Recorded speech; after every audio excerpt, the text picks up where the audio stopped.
오늘은 오너 일가가 경영권을 포기하고 사모펀드에 갑작스럽게 매각해 또 한 번 시장에 충격을 주고 있는 남양유업에 대해 얘기해 보고자 합니다. 여러분들은 남양유업 하면 어떤 생각이 떠오르는지요? 아마 대부분은 갑질 경영 황하나 사건, 불가리스 파동 등 안 좋은 이미지가 연상될 것입니다. 그러나 남양은 생각보다 뿌리가 깊은 회사이고 내실도 튼튼한 회사입니다. 지난 2013년 대리점 갑질 사건이 터지기 전까지만 해도 남양의 이미지와 회사의 재무구조는 다른 기업들이 부러워할 정도였습니다. 그렇다면 왜 이러한 회사가 연속해서 일반 국민들에게 밉상을 보였는지와 경영권이 넘어간 남양의 미래는 어떻게 될 것인지 살펴보겠습니다. 10년 전만 해도 남양유업을 얘기할 땐 이러한 수식어가 꼭 따라 붙었습니다. 기업 설명에 전혀 관심이 없는 회사, 돌다리를 몇 번씩 두들겨 보고도 건너지 않는 보수적 경영, 무차입 경영 등 알짜 기업하면 남양유업을 떠올리는 회사였습니다. 이러한 보수 경영은 창업 회장의 경영 방침과도 무관하다고 해도 틀린 말이 아닙니다. 홍두영 창업 회장은 재계의 크렘린으로 불릴 정도로 조용한 경영인이었습니다. 재계 행사나 모임에 일절 얼굴을 내밀지 않았음은 물론 언론 인터뷰 역시 거의 하지 않는 것으로 정평이 나 있었습니다. 1919년생인 홍두영 창업회장은 평안북도 영변대지주의 아들로 태어납니다. 유복한 가정 탓에 일제강점기 시절 일본 와세다 제1고등학교로 유학할 수 있었고 와세다 대학 불어불문학과를 마칠 수 있었습니다. 해방 후 귀국해서 고향 열화에서 잠시 불어교사를 하다 6.25 전쟁 중에 피난길에 오르게 됩니다. 전쟁 뒤 부산에서 비료를 수입하는 남양 상사를 설립해 사업의 길로 들어섭니다. 비료 수입은 이승만 정권의 농업장려 정책에 힘입어 나름 성공했지만 1962년 화폐 개혁으로 사업 8년 만에 전 재산을 날리고 맙니다. 이때 충격으로 홍 회장의 보수 경영이 자리 잡았다고 주변에선 얘기합니다. 이후 재기한 사업이 분유였습니다. 선진 외국 출장길에 외국 아기들이 분유를 마음껏 먹는 것을 보고 무릎을 치며 분유 사업에 나섭니다. 당시만 해도 가난했을 때라 모유가 모자라 아이들이 먹을 것이 없어 난리가 나던 시절이었습니다. 1964년 3월 남양유업은 이렇게 시작됩니다. 홍 회장은 이듬해 충남 천안에 제1공장을 짓고 생산체제에 들어갑니다.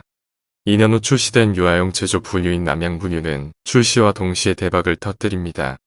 남양분유가 공전에 이틀을 치자 1971년엔 그 유명한 우량아 선발대회를 개최해 국민적인 이벤트가 됩니다.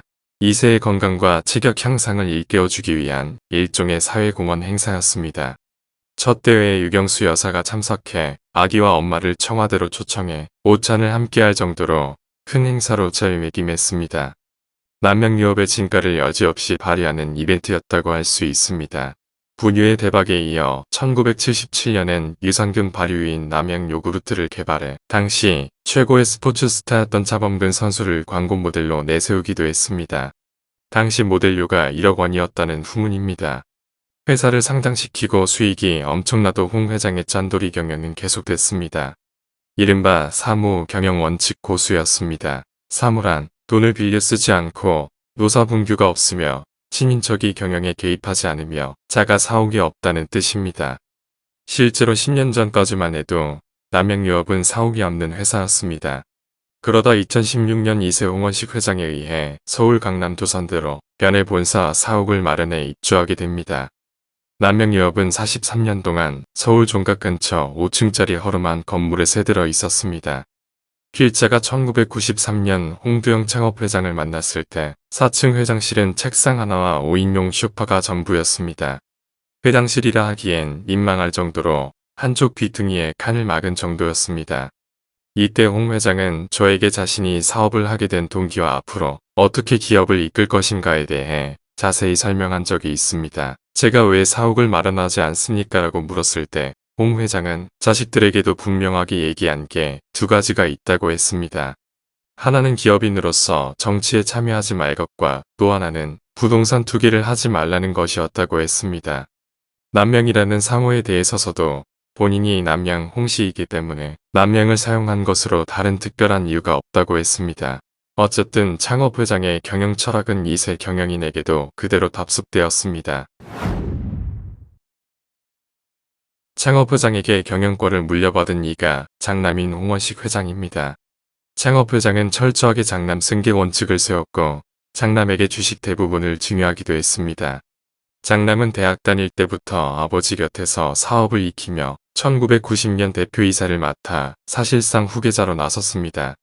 슬하에 3남 2녀의 자식이 있지만 장남이 사실상 경영권을 그대로 이어받은 것이나 다름없었습니다. 둘째 아들이 홍우식 서울광고 회장입니다. 주로 남양유업의 광고 물량을 처리하다가 지금은 남양과의 거래도 거의 없는 것으로 알려졌고 셋째 아들인 홍명식 씨는 외식업체를 운영하는 것으로 전해졌습니다. 장남한테 모든 것을 몰아줘 다른 가족들이 조금은 섭섭해했다는 소문도 들리지만 창업회장의 뜻이 워낙 완고했고 창업회장 생전에 모두 이뤄진 것이라 외부로 잡음이 나오지는 않았습니다. 한동안 매스컴을 장식했던 황하나 씨는 창업회장의 막내딸 홍영애 씨의 장녀입니다. 영애 씨는 원래 황모 씨와 결혼했다가 이혼해 지금은 신모 씨와 재혼한 것으로 알려졌습니다. 엄마가 재혼하는 바람에 황하나 씨가 방황했다고 주변에선 얘기하고 있습니다. 어쨌든 황하나 씨의 스캔들로 남양유업의 이미지에 상당한 타격을 입힌 것은 사실입니다. 온갖 언론들도 남양유업 창업회장의 외손녀 스캔들로 보도하면서 남양유업의 이미지를 훼손시켰습니다. 사실 창업회장의 외손녀이긴 하지만 남양유업 경영과는 직접 관련이 없는데 매스컴이 연일 회사와 연관시키며 보도하면서 커지고 말았다는 아쉬움이 남는다고 하겠습니다. 나중에 홍원식 회장이 조카 문제에 대해서 사과까지 하며 진화에 나섰지만 이미 회사 이미지는 엄청난 타격을 입은 뒤였습니다. 어쨌든 홍원식 회장 역시 부친과 같은 구두쇠 경영을 영위했습니다. 우리나라가 1998년 11월 IMF 구제금융체제에 놓여 있을 때 남양은 은행 차입금 180억 원을 모두 갚아 부채를 0으로 만든 것은 유명한 일화였습니다. 그만큼 내실이 단단했었던 것입니다. 그가 선보인 제품인 불가리스와 아인슈타인 우유, 아기사랑수 등도 잇따라 히트치며 남양의 성과를 이어갔습니다. 그러다 2013년 그 유명한 밀어내기 갑질 횡포가 일어나 기업 이미지에 엄청난 타격을 주고 맙니다. 남양유업 영업사원이 대리점주에게 폭언을 하는 녹취가 한 언론에 공개되면서 국민들의 공분을 산 것입니다. 당시에는 몇몇 기업주들이 갑질 행포가 폭로될 때 남양유업의 영업사원의 녹취가 공개돼 커다란 파문을 일으켰던 것입니다. 연일 매스컴의 질타가 끊이지 않자 대표이사와 임원들이 국민 앞에 고개를 숙이며 사과를 하게 됩니다. 그런데도 남양유업의 이미지는 갈수록 하락했고 소비자들은 강도 높은 불매운동에 나섭니다. 남양유업의 매출은 곤두박질 쳤습니다. 한 번도 적자를 기록하지 않던 회사가 그해 첫 적자로 전환되는 등 기업 실적도 엉망이 되었습니다. 그러나 이때도 홍원식 회장은 사과 현장에 얼굴을 내밀지 않는 등 은둔의 경영을 이어갔습니다.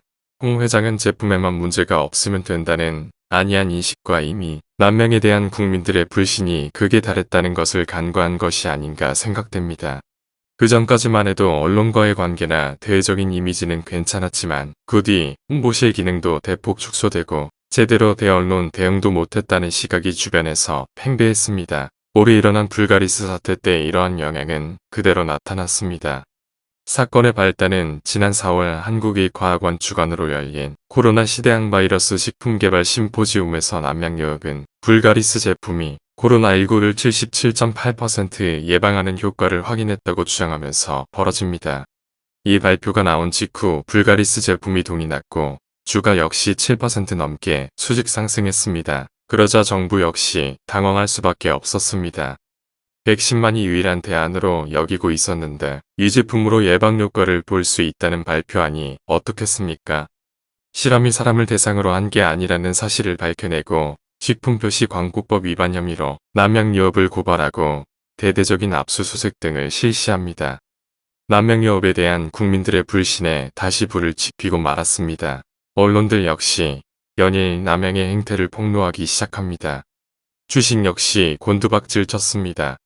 남양유업 측은 언론을 통해 사과문을 내며 진화에 나섰지만 와중에 홍 회장의 장남이 회사 돈을 유용했다는 언론 폭로가 터지면서 백기를 들 수밖에 없었습니다. 급기야 홍원식 회장이 직접 사과문을 발표하며 눈물을 보이기에 이르렀습니다. 지난 5월 초 홍 회장은 서울 강남의 남양유업 본사에서 온 국민이 코로나19로 힘든 시기에 당사의 불가리스와 관련된 논란으로 실망하시고 분노하셨을 모든 국민들과 현장에서 더욱 상처받고 어려운 날들을 보내고 계신 직원 대리점주, 민, 낙농가 여러분들께 진심으로 사과드린다면서 본인의 회장직 사퇴와 자식들에게 경영 승계를 하지 않겠다고 발표했습니다. 남양유업의 사과는 두 번째이지만 회장이 직접 나선 것은 이날이 처음이었습니다. 이날 홍 회장이 자식들에게 경영 승계를 하지 않겠다고 했지만 시장에서의 반응은 반신반의 그 자체였습니다. 50% 넘는 주식을 홍 회장 직계 가족들이 보유하고 있었기 때문입니다. 그러다 최근 한엔컴퍼니라는 사모펀드의 홍 회장 가족이 갖고 있는 주식 전략을 3,100억여 원에 매각한다고 발표해 충격을 주었습니다. 남양유업 창립 57년 만에 창업회장 가족에서 제3자에게 경영권이 넘어가고 만 것입니다. 경영권 매각에 대해 시장에서는 엇갈린 반응이 나오고 있는 것도 사실입니다. 그래도 홍원식 회장이 품질에 대해서는 자부심이 있었고 기반시설도 잘 되어 있는데 경영권을 넘긴 것은 문제가 있다는 시각과 홍 회장의 독불장군식 경영이 결국 이런 사태를 맞았다는 긍정적인 시각입니다. 어쨌든 남양유업은 이제 새로운 실험에 놓여 있는 것은 맞습니다. 새로 인수한 팀에서 어떻게 경영하느냐에 따라 예전의 명성을 이어갈 수도 있고 자칫하면 수렁에서 빠져나오지 못하고 이류 기업으로 전락할 수도 있습니다.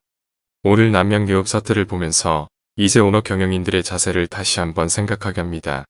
대를 이어 내려오는 기업 경영이 결코 녹록지 않다는 교훈입니다.